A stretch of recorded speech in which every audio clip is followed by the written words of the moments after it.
C'est nouveau, depuis le 1er janvier, vous pouvez désormais vous inscrire sur les listes électorales en ligne, via Internet, pour voter aux élections européennes du mois de mai, une facilité qui devrait réduire le nombre d'abstentionnistes. En France, en 2018, plus de 1000 consultations citoyennes ont été organisées pour recueillir la parole des citoyens sur l'avenir de l'Europe. Cela a pris parfois des formes originales. Ce reportage de Pascal Verdeau et Thierry Bordeaux. Les Baumettes. Depuis quelques années déjà, le centre pénitentiaire de Marseille fait peau neuve. Rénovation des quartiers d'hébergement et nouvelles salles de spectacle. Ce jour-là, quelques détenus sont venus prêter main forte à une troupe de comédiens qui interprètent le procès de l'Europe.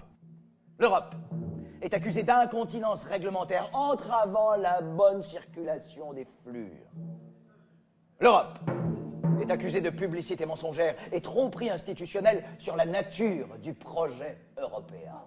Donner des clés, sous une forme légère ou grave, à travers des joutes oratoires entre un avocat de l'Europe et une procureure, les comédiens veulent favoriser la réflexion critique de leur public.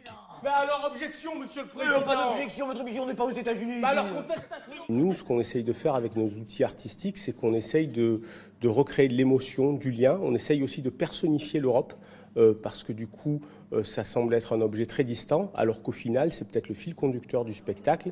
L'Europe, c'est nous. Un procès participatif suivi d'un débat organisé dans le cadre des consultations citoyennes. L'objectif, recueillir les craintes et les espoirs sur les enjeux européens.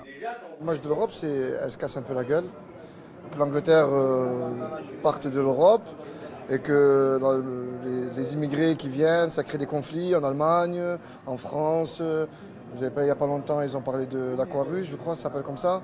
Mais ça crée un conflit dans toute l'Europe, en fait. C'est une richesse pour moi, l'Europe. C'est important. Pour moi, c'est très important, l'Europe. L'Europe sans la France, elle est rien sans l'Europe, pour moi. Parole de détenus, parole de citoyens. En coulisses, pour les comédiennes qui jouaient pour la première fois dans une prison, l'essentiel, ce fut la rencontre.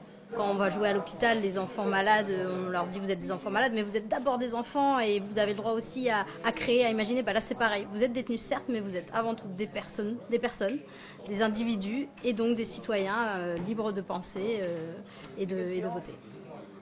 Alors maintenant, à vous de vous forger votre intime conviction.